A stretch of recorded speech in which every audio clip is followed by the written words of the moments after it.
Hello, away. Guys, how are you? Welcome back to another episode of The Accidental Author with myself, Yusuf Daniels. Yes, I'm sure you guys wonder why the title or why the heading The Accidental Author. I've never told you guys this, although I have mentioned it in some places. But let me tell you guys why The Accidental Author. So, a few years ago, about 4 years ago, right, I had a groin injury. And I went to the acupuncturist, and he put needles in the groin area. I had needles in my head, and I was laying there on that bed. I was alone in this room, right, guys? And there was nothing. I thought to myself, 45 minutes, I'm going to lay here and do absolutely nothing. And there was toilet paper stacked up against the wall, and I'm thinking, either stay at toilet paper for 45 minutes or do something on my phone. I grabbed my phone. Guys, remember, I've never written in my life before. Never have I written before. I wasn't a big reader at the time either. I took my phone and I started typing out a story of what was going on in that room. And you know what I did. I just typed out the story. And when I checked again, there was a whole full story on Facebook, by the way. On Facebook, but what I did was, you guys know most. When people tell a story, I've always said that when normal people tell a story. When people tell a story, the story would go something like this. And guys, the car came around that bend at about 60 kilometers an hour, and he knocked the guy, and the guy fell 5 meters. That's how a normal person tells a story. And then there's a colored person. Guys, this is how we tell stories. And it always starts like this. My bro, that car came around that bend at 360 kilometers. Came around that bend, knocked that bra. He flew 500 meters. Here, people. If there's people that know how to add spice to a story, it's us Cape Townians. I didn't say Joburgers don't know how to add spice. That's spice daar so. But this is how we tell stories. We can exaggerate a lot, people. We are good at making up stories. That's why we are very good storytellers. And what happened was, let me just carry on why accidental author. I posted that thing on Facebook. I had about 1,700 followers at the time. Guys, when I got home that night, normally I get about 5 likes, maybe a share if I'm lucky, right? That night I got home and I had 100 likes, and I said to my mother, Mommy, I made it in life. 100 likes, Mommy. And it just went crazy. A friend of mine said, Yusuf, why don't you write more stories? I said, hey, let me try. Guys, that was the beginning of 5 books, 3 years, 3 months later. Now tell me that's not like a story. Yeah, no? That is a quiet story. Anyway, enough about me now. Our guest today is a Cape Townian as well. Born and bred, am I right? Correct. Yeah. Yes, born and bred. Bo-Kaap. Guys, his name is Abdullah Fakier, and he writes poetry. Okay, that's a bit different. No? For me, that's different. Because Abdullah Fakier, welcome. Let me just welcome you first. Welcome. Thank you so much. To The Accidental Author. I want to know a little bit about you first. Abdullah Fakier, the person. Where were you born? Where are you from? We'll get to your book later. But why poetry? Yeah, okay, please, so ahead. I'm from Bo-Kaap, Right. born and bred in Bo-Kaap. All my life I've been in Bo-Kaap, right? Typical Bo-Kaap kid, scrambling home when the alarm goes off, panicking when the alarm is just about finishing, trying to creep in, but knowing that there's somebody around the corner who's going to give you a motorcycle up. So playing cricket in the road, harnessing my skills in sport. How do you play cricket on a hill? Those hills are like this. No, but that's most the best. You just tap the ball and you hit the 6 more. Okay. Guys, I played cricket on a hill. I don't know, but okay, carry on. Yeah. Lekker. Yeah, so and then I went to St. Paul's School, which is a Catholic school. So we had definitely diverse. So on a Friday morning, we'd go to a mass, right? And then after that, obviously, Friday afternoon is a Juma story. Yeah. You know. So it was very exciting in Bo-Kaap, staying in Bo-Kaap, friends in Bo-Kaap, yeah. Let me just say something on what you just mentioned now on that diversity. So you were at a Catholic school, right? So Yeah. when in the 70s and 80s, yeah, okay, I gave my age away, it's all right. We grew up in a community where that was also very diverse. Yes. We had Muslim Christians around us, and it was such a beautiful time, Abdullah. I'll tell you why, and I'm sure you can relate to this when you said that you were at a Catholic school. Like on the Sundays, we would go to a prayer meeting at Mrs. Cox across the road. Okay.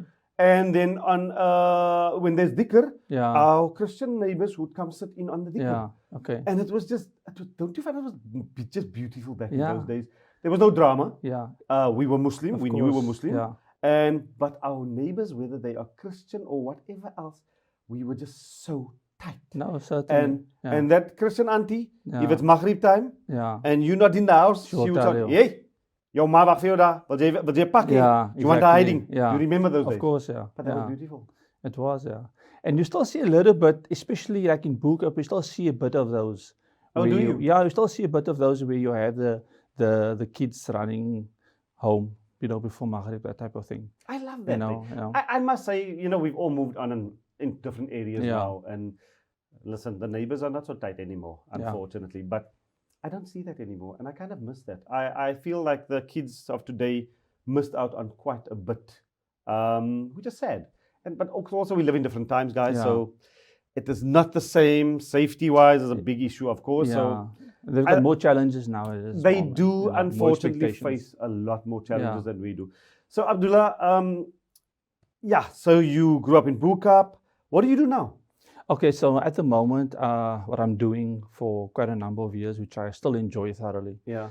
I always call it the best job in the world. Oh, is I'm a okay. tour guide. Oh, you're a right? tour guide. So I literally sometimes sit on the beach. Rekerig, né? Yes, saying that's like part of my work, and then my people will phone me. Okay, we're ready to go. So the often life. I'll phone my sisters and I'll tell them, I'll send a photo of them of Table Mountain. Okay. And then saying, they ask me, what am I doing? She said, no, I'm working. I'm sorry. Guys, he's working. Somebody's got to do it. He's working on a towel on the beach with a liquor snack and a drink next to him. Nee, lekker. Yeah. That's the life. That is the life, guys. This is Cape Town life for you. Tour guide, the best job in the world, and you just take people around. And I just take people around. Foreigners mostly? Mostly foreigners, Okay. Middle East people. Okay. Yeah.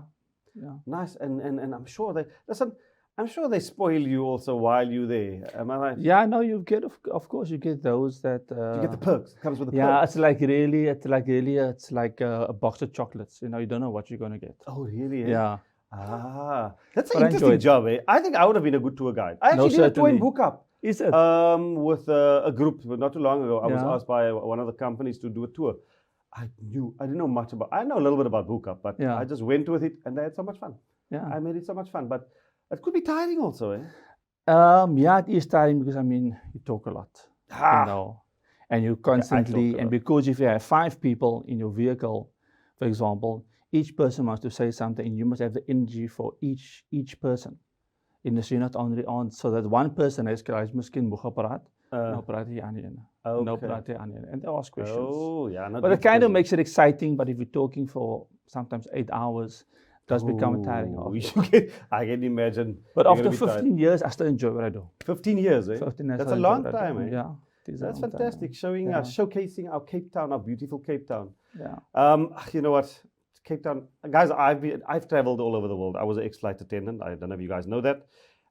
Those stories on my second book, Living Lekker. And I've traveled the world, guys. I was with SAA. I traveled the world for 8 years. I was in some of the most beautiful places. But I can tell you something. And Joburgers, this is not a Joburg Cape Town thing or a Durban Cape Town thing. I love Joburg for its reasons. I love Durban for its reasons. But Cape Town is one of the most beautiful, if not most beautiful places I have ever seen. And I've been around, guys. I've been around. Abdullah, do you agree with me?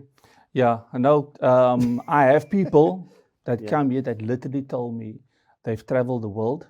Yeah. And you can see, if I know after 15 years, you can make out if a person, if they're well traveled, if they're old travelers, Sure. Especially like if they're arriving at the airport and only here for a week and they're coming with 2-3 bags. Yeah. And you're just starting out now. Yeah. But I have people that have traveled the world who have told me that Cape Town is the most beautiful place I've ever seen. Oh, wow. I have had Middle East people who has literally cried when I've taken them around Atlantic coast, and they say they can't believe how beautiful it is. Kasam. Really, and I was like, what?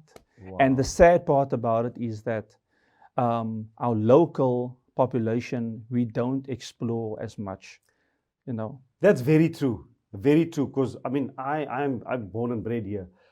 Every other time I find a new place that I haven't seen. Yeah. I don't think we appreciate what we have here. I don't think we know Certainly, what we we have don't. here. You would know better than most of us because you Yeah. travel all the time and Yeah. you showcase these Yes. places to people. But listen, very interesting job. We're going to touch on your book a little bit later. I'm not there yet. But I'm just going to mention the title of Abdullah's book. It's called If Poetry Had a Soul. Nou mense, Abdullah and I are going to touch on a little bit about your book firstly. Sure. And then I want to touch on why men, the whole man thing and poetry. Why do some people feel like no, men can't write poetry? I've heard that before. Jana, he schrijft poetry. Why is he writing poetry? Isn't that for girls? Guys, it is not for girls. And guys, before we get to Abdullah and his book, his poetry book, we're going to go for a short break. We are back with Abdullah Fakier and his poetry book called If Poetry Had a Soul. Abdullah Fakier, I'm going to ask you this.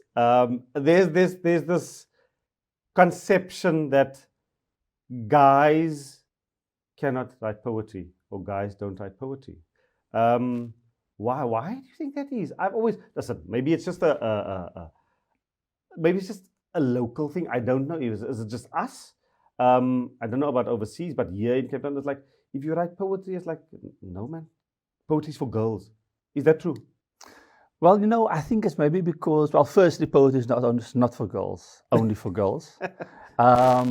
Because I mean, if you think about in the Middle East where poetry really started, actually poetry was the first type of writing that there was before there was actual writing. Educate me, please. Yeah, and so that is where it was started. Because how art used to work is that when people needed to tell stories or relay messages, Okay. they would sit around a fire and they would relay messages in very short sentences. Oh. Right, and that was the easiest way for the listener to grasp the message. So that is how poetry really started. Okay. You know? And then it became more refined. They started writing poetry for the same purpose as well. Yeah. You know? And perhaps the idea of locally Cape Town, South Africa, where the assumption is made that poetry is more for ladies. Yeah. Is that, you know, perhaps is maybe the content, and because the poetry appeals to the nature of the person. You know, poetry is actually quite raw. And men are not supposed to show feelings. Exactly. And in this day and age, Yes. you must be butch. You have to be masculine. Yeah, you must be masculine, and you can't speak about love and your feelings and compassion. Yeah. So it kind of takes away. It's just the assumption it takes demasculates. I think it demasculates the male reader. But I have actually spoken to a few guys, and you will never believe the guys that actually loves poetry. Really? And you have to engage in that, and then you have to scratch beyond the surface, and then it comes out. No. Yeah, then I'm talking about Bo-Kaap rugby players. Rugby yes, players? And then they must say, yes, and then they'll send me, guys, did you hear that? I love this poem, I love that poem. Then I said, okay, then I send them stuff, you know, then they say, oh, it's great, you know. And the comments that I get also from the poems that I post and all those things, you know. Really? So, yeah. I love it. So, okay, go ahead. No, ladies, take note. We also have feelings as men, and we can also express our feelings, whether it is on the rugby field or whether it is via poetry. Thank you. Exactly, yeah. So, okay. When did this book come out? This book came out about a year ago. Can you just show the book to the audience? Sure. So this is the book, If Poetry Had a Soul. If Poetry Had a Soul by Abdullah Fakier. Abdullah, when did that book come out? This book came out last year, January, February last year. January, February. Yeah, Did you, yeah. where did you sell it? You had a launch, obviously. Well, the launch wasn't, I didn't actually really have a launch because it was just after COVID, and a lot of places was, actually partly was in COVID. Okay. A lot of places were still closed. But for my second book, which is called Poetry Unleashed. There's a second book coming. There's a second book coming. Hey, inshallah. When is that coming? By mid-November, I'll start with the launches. That is now. That's now, yes. That's now. Oh wow! Okay. So then I'll be doing a launch for both books as well. Wow, Yeah. guys, busy with his second book already, and you have so many poems. Where does it come from? Where does it come from? Is it your experiences in life? Is it your experiences? Is it just about life? Is it yeah? Can you tell me where it comes from? So the poetry, actually, because I've been doing poetry for about 25 years. Oh, okay. Actually, a bit more. But I'll keep with 25 years. That's a nice number to work with. And I get my inspiration from, honestly, life lessons. And I Always get good. from nature, And the thing about poetry is you mustn't force it, right? So it has to come naturally. It's not like I'll say, okay, 5 o'clock, I'm going to sit down and I'll write. No, I could literally be, I think, and also the nature of my work gives me that exposure to go into different, because I'm out in nature. That is the inspiration itself. So I will literally be driving, and then I will think of something, and I'll see something, or I'll see a kid running across the road, or I'll see a kid with a ball, or I literally see a leaf that falls on my windscreen, and I'll write, and I'm thinking, wow, that's amazing. I was sitting one day at the masjid outside in Bo-Kaap, and I was looking at the palm tree, and I was thinking, wow, if this palm tree could talk, what would it say? Yo. So I wrote a poem on that as well. Guys, this is getting very deep here. Yeah. I'm loving this. This is, you know what? Like, guys don't talk about stuff like this, but that is beautiful. I'm sitting here and I'm thinking, wow. I see all these things happen. Well, I see it as just stuff happening. You see it as an opportunity. You see it as a story, a leaf falling from a tree. That becomes a story, almost like a little story for you. Yes. But no, certainly. There's deep now. Just yeah, no, I enjoy what I do, man. You clearly do. Yeah, really enjoy what I do. Now, okay, before we carry on, I would like you, do you have a favorite poem? I do. Please. I do. Okay. Read that favorite poem to us. So the poem is called Words. This is one of my favorite poems. Take me to a time when words were like a portrait of a mad artist, where true love could be declared by a passing phrase. Take me to a time when quills met paper and encouraged a symphony of paragraphs, where friends from distant shores would eagerly await the smell of ink-filled bleached sheets. Take me to a time when words would move the heart and soul, and in an instant, new ideas would flourish, where great minds would share, blossom, and invigorate each other in the company of writing. That's actually my favorite poem. Abdullah, I'm so not a poet. I wouldn't know how to write poetry. That takes a different person to write stuff like that. I'm sorry. Listen, I think I'm romantic. That just feels. I feel like if I must read that to someone, they'll fall in love with me. You know what? That kind of the picture in my head when I was writing that. Was that of a woman standing on a hill with a Victorian dress, and a man on a horse that went to fetch a letter on a ship, and the man is riding towards the lady, and a leather saddle that you can still smell the leather, with a black horse, and he delivers the letter to her. That was the image that I had in my mind. That is so descriptive. Is that what poetry is about? That it's like very descriptive, and everyone has their different image, and that's what it meant to you. That's what it meant to me. You know what, when you told me that little story now about the horse and the man and the leather, I could picture it. And that's the beauty of poetry, and it's a few words. I've never looked at poetry like this, guys. I'm sorry, I'm going to look at poetry very differently now.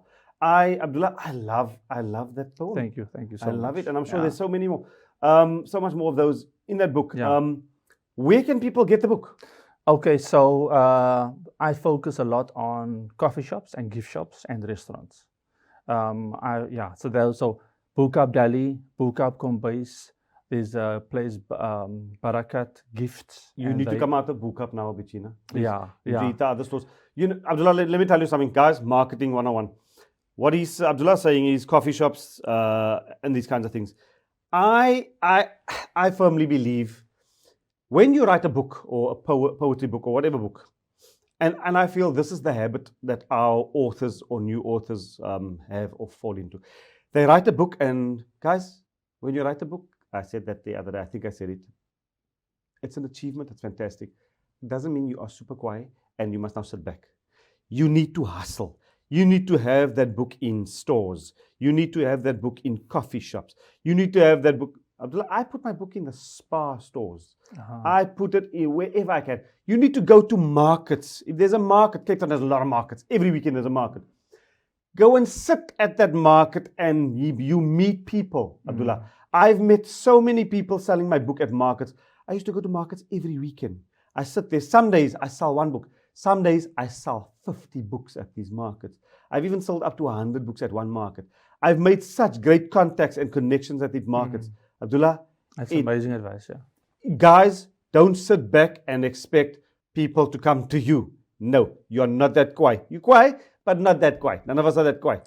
Effort and consistency. Yeah. I believe in those two things. Yeah. And this is why our sales have been so good, alhamdulillah. Because I put in a lot of effort.